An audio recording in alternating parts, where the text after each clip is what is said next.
The MG4 has shaken up the electric car world. It undercuts just about all of its rivals, it's fun to drive, well equipped, efficient, and it's no surprise that it's one of the best-selling EVs in the UK.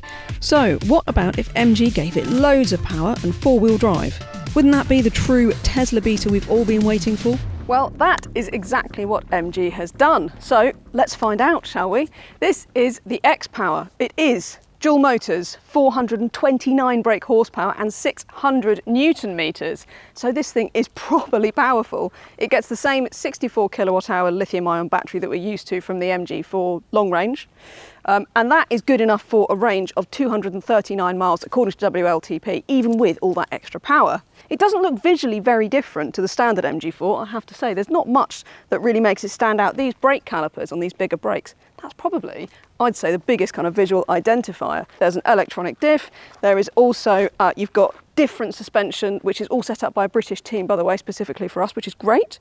And you also get different steering setup. So MG really has actually gone to quite some lengths to try and make this a proper performance car.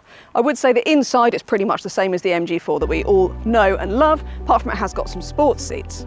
All of that for £36,495. I mean, how does MG do it?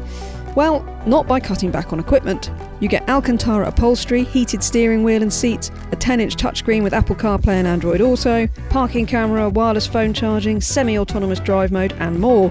Even charging has got better, as the XPower will now charge at 140 kilowatts for a 10 to 80% charge in around 35 minutes at a 150 kilowatt rapid charging station.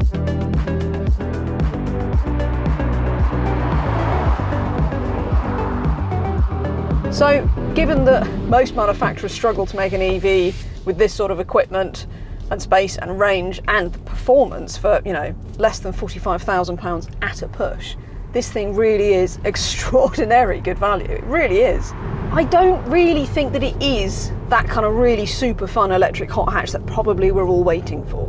Because, although it is really fast, and that in itself, perhaps in a one-dimensional way, is fun, isn't it? But it's quite a scrappy car, this, so if you really do use the performance available on the way out of a corner, or even just in a straight line sometimes, you get quite a lot of torque stiff, so you can feel those tyres. So you get Bridgestone Turanza tyres as standard with this car. And I do wonder if you put some slightly grippier tyres on it, I've got no issue with Bridgestones, but there are sportier tyre compounds out there, you might also get more grip and sort of iron out a little bit of that fightiness that you get through the steering wheel when you really want the maximum acceleration from this car. And I mean, this is what it's like in the dry, so I don't know what it's going to be like in the wet, when I suspect, despite the four-wheel drive, you're going to get a bit of wheel spin and it's going to feel really quite scrappy and a bit fighty. That in its own way can be entertaining, but it's not the precise, easy to modulate, kind of accessible handling that you want.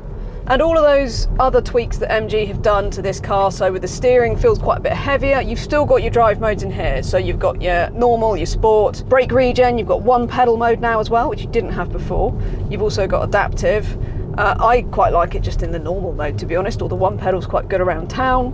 I would add that while MG has brought out this XPower, they've also amended the rest of the MG4 range, so you can now get an extended range MG4, which gets a bigger battery and a range of well over 300 miles, about 329 miles. And I think that might be the better bike, because that's exactly the same price as this. So it's really interesting. So you've still got your low range MG4, then you've got the long range, which is about 280 miles from memory, and that's about 32.5 for a high spec one. And then you've got these top spec ones, the MG4 XPower and the extended range for this sort of £36,500 mark. So it's a really interesting range now, and I think MG4 really have kind of got all bases covered. And I also think it's really interesting that MG have done all of this so quickly after launching the MG4, which only came out last year. It's been out for 12 months or so in the UK. Not only that, but they've updated this touchscreen, which is the root of a lot of the daily irritations with the MG4, because a lot of the icons are really tiny. You can see that even if you go and change any of these drive modes, get your one pedal drive mode, which you have to access through the screen, which can be a bit annoying. They've actually updated the aircon controls, so they're much bigger and much easier to use on the road now. I still don't like them as much as just a straightforward old school physical aircon buttons, but it is quite a big improvement in that they're just bigger. And it's interesting, isn't it, that MG respond so quickly to these sort of criticisms to their cars. I think perhaps rivals like Volkswagen and Ford and that kind of thing could learn from that. So apart from that, there's still some real oddities. You've still got a high-vis rear light hidden in the top left-hand corner of the touchscreen, which I find really weird. You know, other things, I lived with one of these for quite a few months, and the adaptive LED headlights are pretty useless. They're not really very trustworthy. They don't pick cars up very quickly at all, so you end up dazzling everybody, so you turn that off pretty quickly. I quite like these new sports seats that you get with the XPower. I wish they had lumbar adjustment. That's another niggling thing. For a car that's got so much other good equipment, that would be a small thing to add.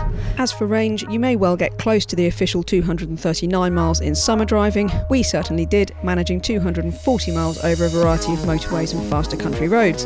In winter, expect that to drop to more like 190 to 200 miles. It is such an incredible thing for the money.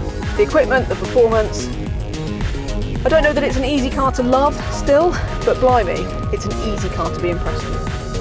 Head to cargurus.co.uk for a whole host of fantastic used cars, and while we've got you, please do like this video, subscribe to the CarGurus UK YouTube channel, and turn your notifications on so that you don't miss any of our videos.